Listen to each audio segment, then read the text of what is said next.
மத்தியில் ஆளும் பாஜக அரசுதான் கார்ப்பரேட் நிறுவனங்களுக்கு ஆதரவளிக்கிறது, நாங்கள் அதையெல்லாம் எதிர்க்கிறோம் என்று புழுகும் திமுக புழுகு மூட்டைகள் ஃபார்முலா 4 கார்பந்தய விளம்பரம் பற்றி வாய் திறக்கப் போவதில்லை.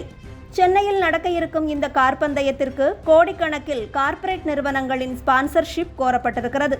அமைச்சர் உதயநிதியின் மேற்பார்வையில் அவருக்காக நடத்தப்படும் இந்த பந்தயத்தில் கோடிக்கணக்கில் பணம் வழங்குவதற்கு நிறுவனங்கள் நிர்பந்திக்கப்படாது என்று யாராவது உறுதி கூற முடியுமா? உள்ளே ஒன்றுமில்லாத இந்த ஓட்டை உடைசல் பாத்திரங்கள்தான் அதிகமாக சத்தம் எழுப்பி மத்திய அரசை குறை கூறுகிறது என்பதை தமிழக மக்கள் உணர்ந்து கொள்ள வேண்டும். இந்த நிலையில் இது குறித்து கருத்து பதிவு செய்திருக்கும் திரு எடப்பாடி அவர்கள் 2 ஆண்டுகளுக்கு சென்னையில் ஃபார்முலா கார் பந்தயத்தை நடத்த மாட்டோம் என்று சென்னை உயர்நீதிமன்றத்தில் உறுதிப்பத்திரம் எழுதி தந்துவிட்டு கடந்த வாரம் இளைஞர் நலன் மற்றும் விளையாட்டுத்துறை கூடுதல் தலைமைச் செயலாளர் தமிழகத்தில் உள்ள கார் நிறுவனங்களுக்கு ஃபார்முலா 4 கார் பந்தயத்தை சென்னை மாநகரில் நடத்துவதற்காக ஸ்பான்சர்ஷிப் வேண்டி நேர்முக கடிதம் எழுதியிருக்கிறார் என்று குறிப்பிட்டிருக்கிறார். விடியா திமுக அரசின் இந்த நிர்பந்தத்தால் பல்வேறு தொழில் அமைப்புகள் கொதிப்படைந்துள்ளன எனவும், தமிழகத்தில் இந்த திமுக ஆட்சி பொறுப்பேற்றவுடன் 3 முறை உயர்த்தப்பட்ட மின்கட்டண அதிகரிப்பால் சிறு குறு தொழிற்சாலைகள், பஞ்சாலைகள், நூற்பாலைகள் உள்ளிட்ட பிற தொழில்கள் கடுமையாக பாதிப்படைந்து தொழில்துறை முடங்கியிருக்கும் நிலையில் திமுக அரசு தனது அதிகாரத்தை பயன்படுத்தி கார்பந்தயத்தை நடத்துவதற்கு ஸ்பான்சர்ஷிப் வழங்க வலியுறுத்துவது கண்டிக்கத்தக்கது எனவும் அவர் கூறியிருக்கிறார்.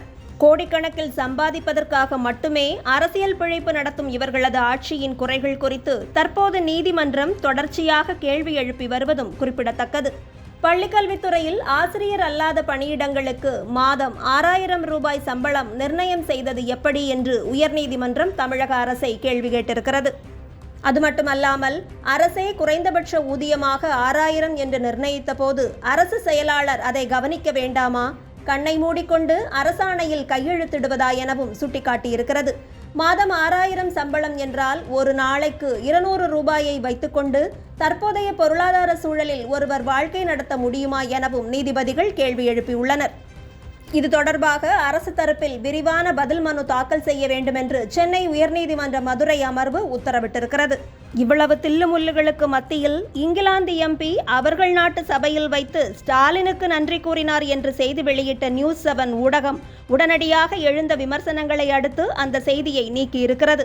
அவரது உரையில் தமிழ்நாடு என்ற ஒரு வார்த்தை எங்குமே இடம்பெறாத சூழலில் இப்படியெல்லாம் செய்தி வெளியிடுவதற்கு பதில் அறிவாலய அடிமையாக பதவி பிரமாணம் எடுத்துக்கொள்ளலாமே என்பது தேசியவாதிகளின் விமர்சனமாக இருக்கிறது.